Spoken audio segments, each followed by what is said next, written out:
6 अगस्त 1945 Japan के Hiroshima शहर में गर्मियों का मौसम चल रहा था। नीले आसमान और सूरज की हल्की किरणों के बीच लोग अपनी दिनचर्या शुरू कर रहे थे। करीब 7 बजे जापानी सेना को अपनी रडार पर दक्षिण में हलचल दिखाई देती है।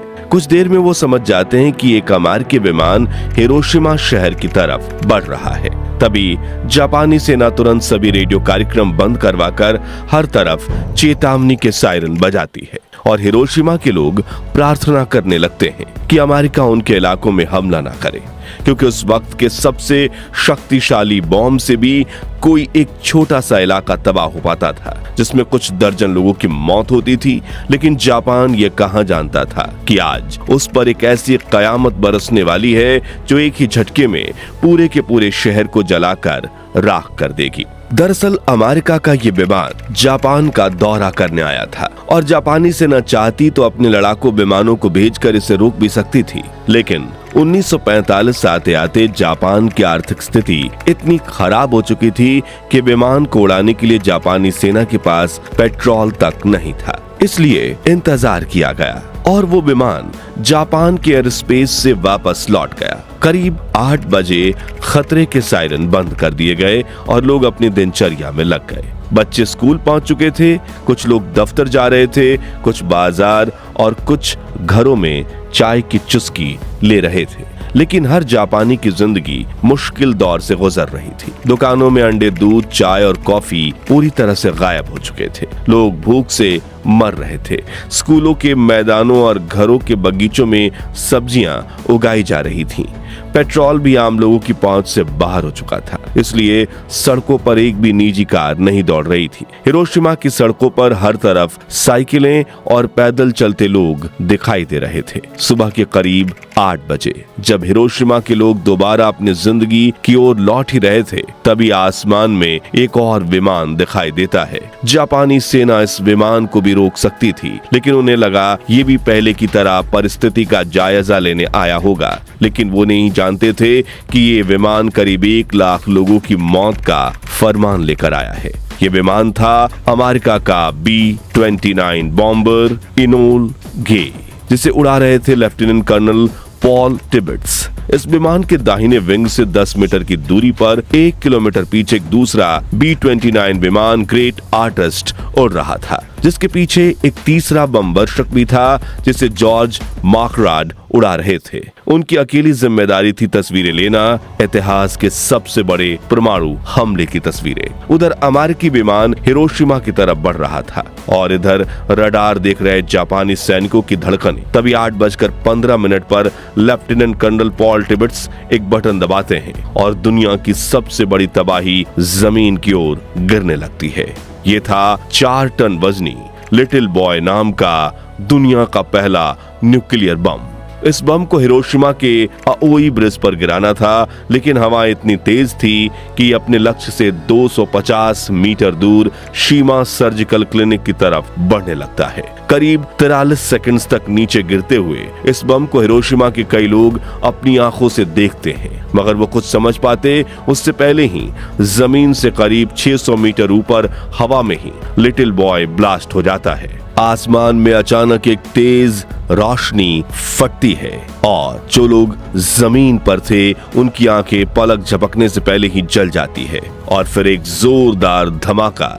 इसकी शक्ति 12,500 टन TNT के बराबर थी। जब ये फटा तो आसमान में तापमान 10 डिग्री सेंटीग्रेड तक पहुंच गया, मानो सूरज धरती पर आकर फट गया हो। धमाके के तुरंत बाद हर तरफ आग की लपटें फैल चुकी थी। शहर के बीचों बीच कंक्रीट की इमारतों को छोड़कर बाकी सब जलकर राख हो गए थे।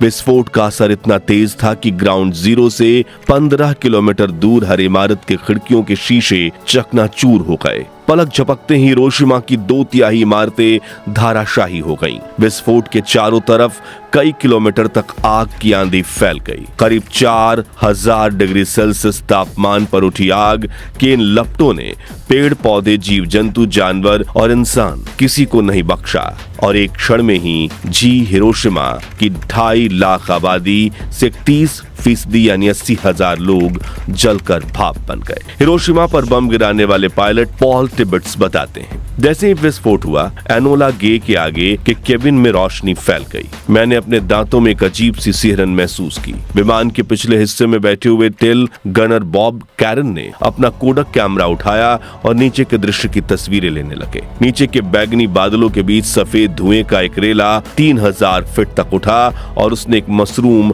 की शक्ल बना ली। रेडिएशन से बना एक ऐसा जहरीला मशरूम जो आने वाले कई दशकों तक हिरोशिमा के लोगों को तड़पाकर मारने वाला था। 13 वर्षीय सेतुत्सुको थर्लो, जो उस समय स्कूल में थी, बताती हैं, मैंने एक तेज सफेद रोशनी देखी और फिर सब कुछ काला हो गया। जब होश आया तब मैं मलबे में दबी हुई थी। मेरी सहेलियां चीख रही थीं, कुछ की आंखें निकल आई थीं, कुछ के शरीर से खाल लटक रही थी। मैं बस रेंग कर बाहर निकली, लेकिन वहां बाहर कोई दुनिया ही नहीं बची थी। आग की लपटें मेरा पीछा कर रही थी। मैं बहुत तेज भागी, तभी पीछे से मुझे एक जानी पहचानी आवाज सुनाई दी।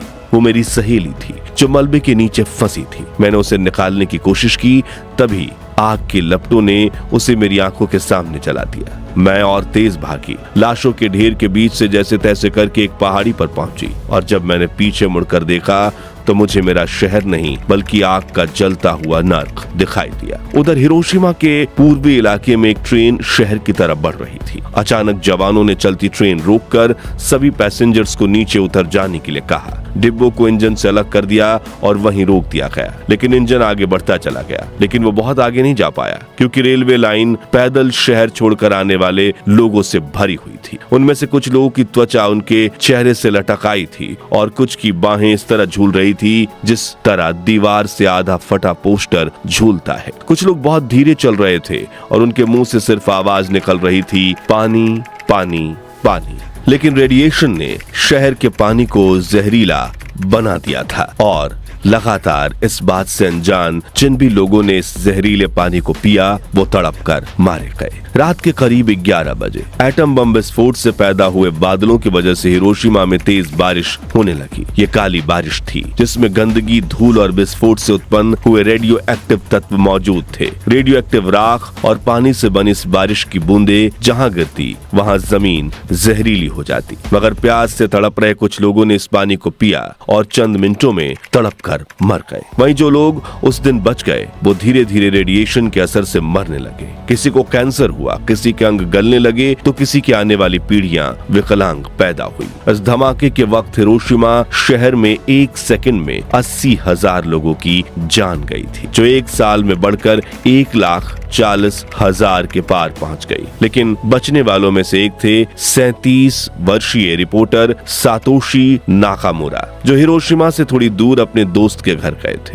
जब एटम बम फटा तो उसके असर से वो जमीन पर गिर पड़े और उनके चेहरे को टूटे शीशों ने घायल कर दिया। तभी उन्होंने तुरंत अपनी साइकिल उठाई और हिरोशिमा की तरफ बढ़ने लगे। जब वो दोपहर तक शहर में पहुंचे तो उनके पैरों तले जमीन खिसक गई। हर तरफ सिर्फ लाशें थीं, जलते हुए शव, बदहवास बच्चे, मलबे में दबे लोग और सड़कें जो अब पहचान में नहीं आ रही थीं। नाकामुरा पहले पत्रकार थे जिन्होंने हिरोशिमा की तबाही को अपनी आंखों से देखा। सातोशी ने वहीं से ओकायामा स्थित डोमी न्यूज एजेंसी के दफ्तर में पहला डिस्पैच डिटेक्ट किया। 8:16 पर दुश्मन के 2 विमानों ने हिरोशिमा पर एक असाधारण बम गिराया। शहर पूरी तरह से तबाह हो चुका है और अनुमानित 1,70,000 लोग या तो मारे गए हैं या गंभीर रूप से घायल हैं। फोन लाइन के दूसरी तरफ बैठे ब्यूरो चीफ को यकीन नहीं हुआ। उन्होंने नाकामुरा से कहा, यह संभव नहीं है, एक ही बम से कैसे इतने लोग मर सकते हैं? सेना भी मानने को तैयार नहीं है, आप रिपोर्ट में संख्या थोड़ा कम करें। नाकामुरा का चेहरा अब भी खून से लथपथ था। उनकी आंखों में गुस्से और सच्चाई की आग थी। उन्होंने बिना रुके टेलीफोन पर चिल्लाकर जवाब दिया, सेना मूर्ख है, उन्हें नहीं पता कि हमने नर्क को जिंदा देख लिया है। हिरोशिमा में हुए इंसानियत के सबसे बड़े नरसंहार की खबरें पूरी दुनिया में फैलने लगी। हर कोई हैरान था कि आखिर इतना खतरनाक बम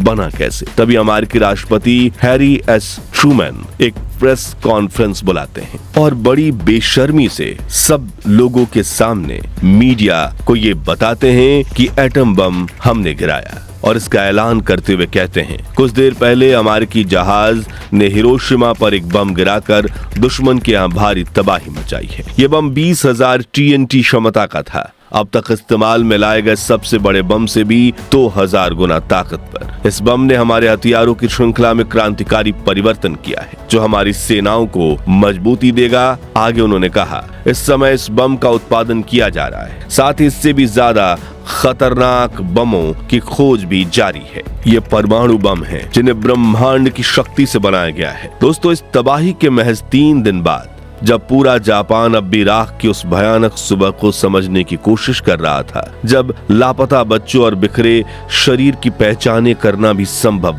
नहीं हो गया था, उसी समय 9 अगस्त 1945 की सुबह फिर वही नीला आसमान था, वही गर्मी थी और वही बेखबर लोग थे। लेकिन इस बार निशाना था जापान का एक और शहर, नागासाकी। सुबह करीब 11 बजे अमेरिकी बम वर्षक विमान बॉक्सकार करीब 10,000 मीटर की ऊंचाई से नागासाकी के ऊपर पहुंच चुका था। पहले इसका निशाना जापान का शहर कोकूरा था, लेकिन मौसम खराब होने की वजह से वो सीधा नागासाकी की ओर मुड़ गया। 11:02 पर लेफ्टिनेंट कर्नल चार्ल्स स्वीनी ने फैटमैन नाम का दूसरा परमाणु बम गिरा दिया। ये बम पहले बम लिटिल बॉय से कहीं ज्यादा शक्तिशाली था। इसमें प्लूटोनियम का इस्तेमाल किया गया था। जैसे ही बम नीचे गिरा, पूरा आसमान पीली और सफेद रोशनी से फट पड़ा।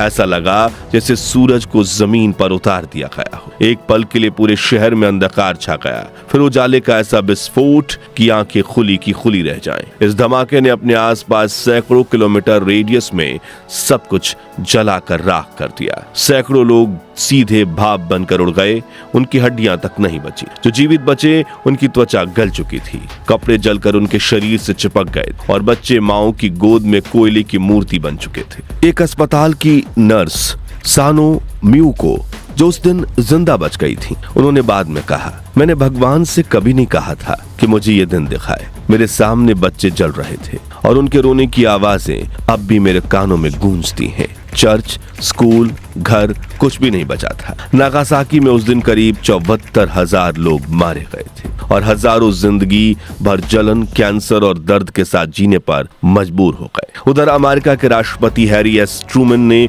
एक बार फिर कॉन्फ्रेंस में कहा, जापानियों को अब तक पता चल चुका होगा कि हमारा परमाणु बम क्या कर सकता है। अगर जापान ने अभी भी आत्मसमर्पण नहीं किया तो हम और हमले करेंगे और दुर्भाग्य से इसमें हजारों नागरिक मारे जाएंगे। 2 न्यूक्लियर अटैक्स और 8 अगस्त को सोवियत यूनियन की तरफ से जापान के विरुद्ध मोर्चा खोल देने पर जापान के सामने कोई चारा नहीं बचा और इस दूसरे हमले के 6 दिन बाद जापान ने अमेरिका के सामने आत्मसमर्पण कर दिया। दोस्तों, हिरोशिमा और नागासाकी की ये कहानियां सिर्फ इतिहास नहीं, यह इंसानियत की सबसे कड़वी सच्चाई है।